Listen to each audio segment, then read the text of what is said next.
Dostlar, bugün 7-ci sinif ümumi tarix dərslikdən 9-cu dərs Bizans Slavyanlar dərsinə baxacağıq. İlk öncə dərsi oxuyacağım, sonra tapşırıqların cavabını deyəcəm. Bizans imperiyası, yəni Şərqi Roma, qədim Roma imperiyasının parçalanması nəticəsində yaranmışdı. Xalqların böyük köçü nəticəsində Bizans dövləti ərazisinin çox hissəsini itirsə də, varlığını qoruyub saxlaya bildi. Əhalisinin çox hissəsini Yunanlılar təşkil etdiyindən Yunan dili dövlət dilinə çevrilmişdi. Dövlətin başçısı imperator idi. O, qeyri-məhdud hakimiyyətə malik idi. Xarici dövlətlərlə əlaqələr quran imperator qanunlar verir, ali hakim rolunu oynayır və orduya rəhbərlik edirdi. 7-ci yüzillikdə ərəblərin hücumları nəticəsində Bizans Afrikada və Asiyadakı müəllimlərinin çoxunu itirdi. Zəifləyən dövlətin əlində Kiçik Asiya, Balkan yarımadasının cənubu və İtaliyada bəzi əyalətlər qaldı. 11-ci yüzillikdə Səlcuq türklərinin qərbi axınları ilə Bizans Kiçik Asiyada bir çox mülklərini də itirdi. Səlcuq hücumlarının qarşısını ala bilməyən Bizans kömək üçün Roma papasına müraciət etdi. Nəticədə Səlcuqların tutduqları torpaqları geri qaytarmaq üçün xaç yürüşləri təşkil olundu. Bu yürüşlər müvəqqəti olsa da Bizans üzərinə Səlcuq təzyiqini azaltdı. Lakin tezliklə Kiçik Asiya yarımadasında yaranmış Osmanlı dövləti 1453-cü ildə Bizans dövlətinin varlığına son qoydu. Şəhərlər ölkəsi. Ölkənin əlverişli coğrafi mövqedə yerləşməsi ticarətin inkişafını şərtləndirirdi. Şərqdən qərbə, Afrikadan Avropaya gedən ticarət yolları Bizans ərazisindən keçirdi. Ölkənin paytaxtı Konstantinopol bu ticarət yollarının, eləcə də Aralıq dənizindən Qara dənizə keçən yolların kəsişməsində yerləşirdi. Çindən Avropaya gedən Böyük İpək yolu da Bizans ərazisindən keçirdi. Bizans qızıl pulu bir çox Afrika, Avropa və Asiya ölkələrində istifadə olunurdu. Ticarətin inkişafı ölkədə sənətkarlığın inkişafına şərait yaradırdı. Erkən orta əsrlərdə Bizans özünün zərgərlik məlumatları, silah, şüşə, ipək və müxtəlif ağac sümük işləmə məlumatları ilə şöhrət qazanmışdı. Ticarətin və sənətkarlığın inkişafı şəhərlərin çiçəklənməsinə səbəb olurdu. Bizans ərazisində mindən çox şəhər olduğuna görə onu şəhərlər ölkəsi adlandırırdılar. Ən böyük şəhəri Qızıl Körpü adlandırılan Konstantinopol idi.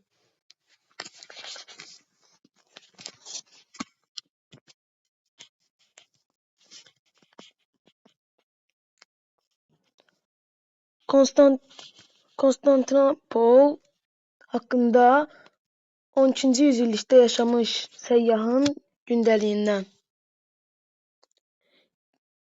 Deyirlər təkcə bu şəhərin bazar və dükanlarının icarəyə verilməsindən, quru və dəniz yolu ilə şəhərə gələn tacirlərdən alınan vergilərdən əldə edilən gəliri gündəlik 20.000 qızıl pula çatır. Bu ölkənin sakinləri olan Yunanlılar qızıl və mirvari ilə çox zəngindirlər. Onlar knyaz övladları kimi qızılla işlənmiş bahalı ipək parçalarda at belində gəzirlər.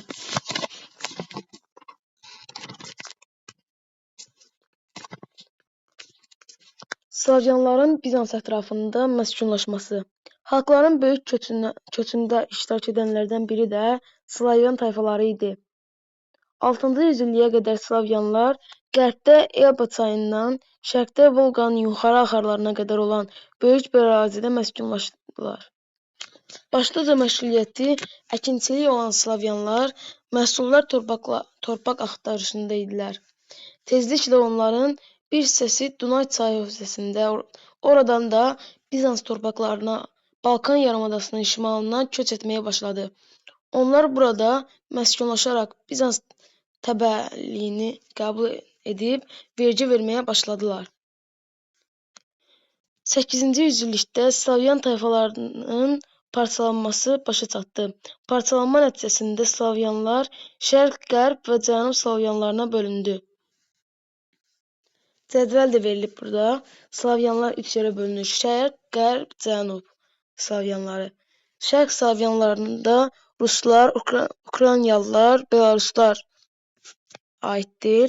Qərb Slavyanlarında Polyaklar, Çexlər, Slovaklar, Cənub Slavyanlarında isə Bolqarlar, Serblər və Xorvatlar yaşayırdı.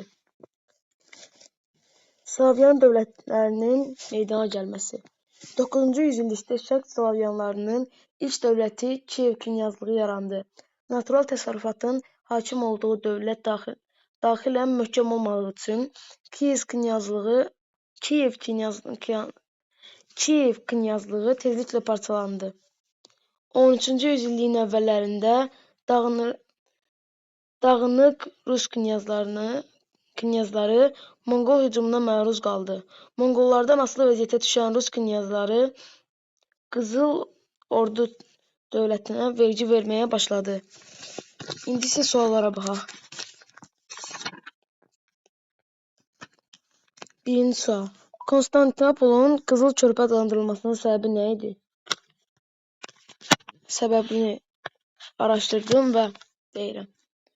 Konstantinopolun qızıl körpə adlandırılmasının əsas səbəbi onun şərq və qərb arasında, eyni zamanda Avropa, Asiya və Afrika arasında strateji ticarət mərkəzi olması, Böyük İpək yolunun qovşağında yerləşməsi və şəhərin Bizans imperiyasının iqtisadi və mədəni cəhətdən zənginliyini təmsil etməsi idi. İndi isə digər suala baxaq.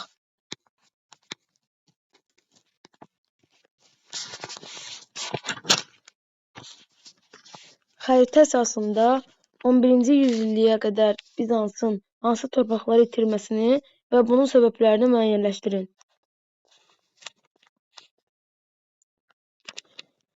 11-ci əsrə qədər Bizans imperiyası şərqdə Suriya, Fələstin, Misir kimi mühüm ərazilərini, qərbdə İtaliyanın böyük hissəsini və Balkanların bir qismini itirdi. Əsas itkilər Ərəb-Bizans müharibələri, Balkanların Slavyanlar və digər xalqlar tərəfindən işğalı, Manzikert döyüşü sonrası Anadolunun türklər tərəfindən fəthi, daxili çəkişmələr və iqtisadi zəiflik səbəbindən baş verdi.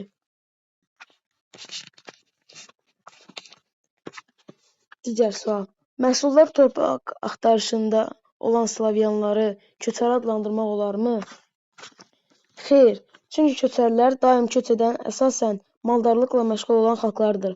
Slavyanlar isə əkinçiliklə məşğul olan oturaq xalq idi. Onlar torpaq dəyişəndə belə daimi məskunlaşmaq üçün köçəri həyat tərzi sürmürdülər.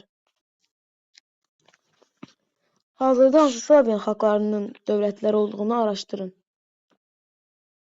Hazırda mövcud olan əsas Slavyan dövlətləri Şərq, Qərb və Cənub Slavyanlarına bölünür. Onlardan ən böyükləri arasında Rusiya, Polşa, Ukrayna, Belarus, Çexiya, Slovakiya, Bolqarıstan, Serbiya, Xorvatiya, Sloveniya, Şimali Makedoniya, Montenegro, yəni Qaradağ kimi ölkələr var. Bunların bəzilərini biraz öncəki kitabda da oxuduq. İndi isə sonuncu suala baxırıq. Sizcə Monqolların Rus torpaqlarını asanlıqla ələ keçirməsinin səbəblərindən biri ölkənin dağınıqlıq dövrü yaşaması ola bilərmi? Fikrinizi necə əsaslandırırsınız?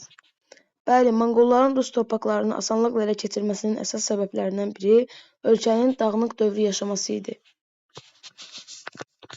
Bu qədər dostlar. Bəyəndinizsə like atıb kanala abunə olmağı unutmayın. Gələn videolarda görüşənədək. Sağ olun.